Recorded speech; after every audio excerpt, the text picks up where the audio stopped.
Hey everyone, I'm trying to get my little angle figured out right here. New filming spot today. So I have a really cool video for you guys today. I was actually sent these products for free to review by Influencer. So I want to say a thank you to Influencer I'm following and a thank you to Makeup Forever. So just want to go ahead and get that in there, and this is by no way bragging. Like, I signed up for this years ago when it first came out, and recently in the last 6 months have started doing like the surveys and things, so you guys should definitely sign up for it too, and have the chance to review some products. So like I said, a big thank you to them. Super excited, so let's get into it. I'm actually kind of in a hurry. As you can see, my hair is still wet and I have almost no makeup on. Actually just have on these foundations today, and I'm gonna explain a little bit about that. So I want to start off by saying that on Sephora these are both $43. In the stick foundation you get 12.5 grams or 0.44 ounces, and I threw away the other box because it's been like a month that I've had these. And so this is the Makeup Forever liquid.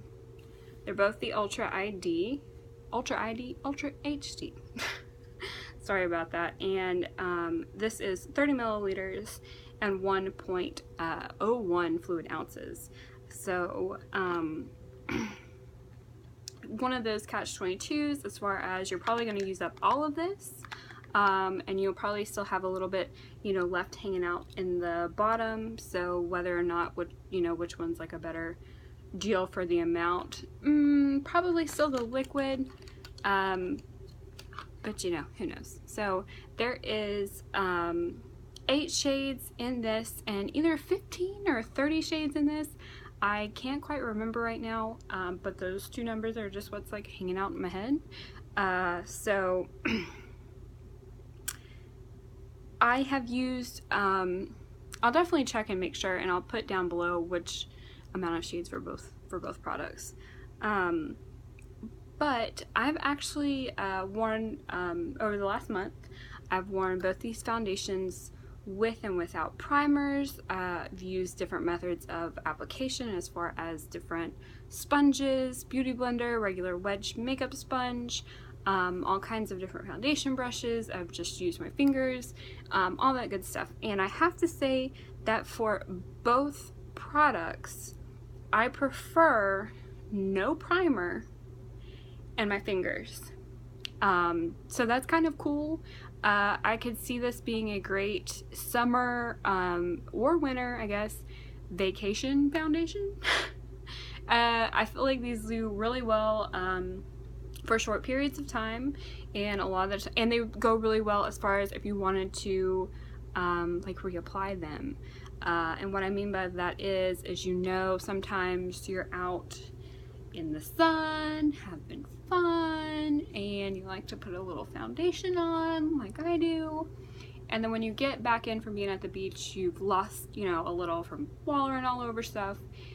These apply really well back on top of themselves. The only thing I can say is that I find that these wear off really easily throughout the day, so it's kind of nice that they reapply on top of each other. Some people, I have a long day, and I think if you were a really dry teenager that only just like went to school and came home, I think that these would probably work out really well for you. My foundation has to last me from like 5 o'clock to like 9 o'clock, and some people have longer days, and again, like something that's more of a matte finish I'd say is probably a better thing for you. But these neither are matte finishes right off the bat, which is nice because I feel like cream products or liquid products that go matte have a really funny texture. I feel like both of these feel really great on the skin. If I'm being totally honest, I like the way that this feels just a little bit better than this one, because I just love a really, really lightweight texture, and this has that. It feels like there's nothing. It is so awesome. So if you're, and I won't say it doesn't look like there's anything, but even those thinner coverage foundations, it's like when you get up really close, you can still kind of see like where, like if you were dry, like where a little bit of makeup has caught in there or something. So my eyebrows look crazy today. But let's see. So back to application of products. Like I said, both of these apply really well without a foundation primer and just with your fingers. I feel you get more coverage that way. Again, so if these are too heavy of a coverage for you with just using your fingers, you could use a beauty blender and even shear that sucker out a little bit more. So what I've actually been doing is I have applying both of these together because I feel like I'm actually in between these two shades. But mixing them together works out really well for my skin. It makes a really nice color that I feel like matches just really well for me. And then I take a powder, depending on how much self-tanner I have on, I take a powder with either a little bit more coverage or a little, or it's just a translucent powder, and then I set it really well. Because I feel like my skin definitely needs that right now with it being summertime. I'm really, really excited to actually try these products again more in the winter when I am super dry, because I feel like these will just really hydrate my skin really well and not accentuate like flakiness and everything like that. So I'm really super excited to try them again in a couple more months and maybe even do a second review, who knows. So I do really like a pretty light coverage. But I feel like if you, and maybe it's more of a medium coverage, you know, it's like temperatures is, you know, everybody feels something differently, you know what I mean? So maybe my light coverage is somebody else's, you know, heavy coverage, or somebody else's super sheer coverage. So I don't really know, but I feel like these are supposed to be like a medium coverage foundation, and I just didn't get that until I mixed them together. So that's just me. I will say, had pictures taken at a haunted house super late with a bunch of friends. The flash was definitely on. My face looked great. Everybody else had a crazy amount of flashback, whether it be under the eyes or their whole face, and I looked awesome. I will try to insert a photo or at least maybe link one sometime down in the box, down in the description box to my Instagram.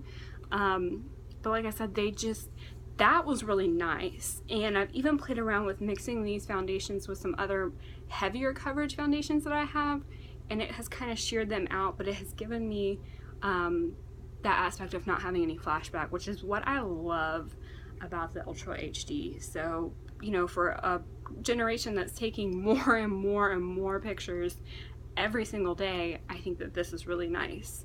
And I also think that with people getting a little more into skincare like we are, that the need for fuller and fuller coverage foundations is maybe going away a little bit, and so it's nice that these are pretty lightweight and light coverage. So I would definitely buy this one again. Not so sure about this. It would just kind of depend on what the darker color looked like on me. So I really do like this, and I feel like if I bought this in a darker color and used it to contour, that I'd be even more pleased with it, or I'd be more pleased with it. So I'd take that back. I might buy this again, and I might buy it in a like super dark color, or even use this to contour later in the winter if I get a little bit more pale. So definitely still gonna use both of these up, because it's not just, you know, I'm pretty happy. So, well, thank you all for watching, and definitely like and subscribe to my channel. Watch out for more reviews and things like that, and we'll see you next time.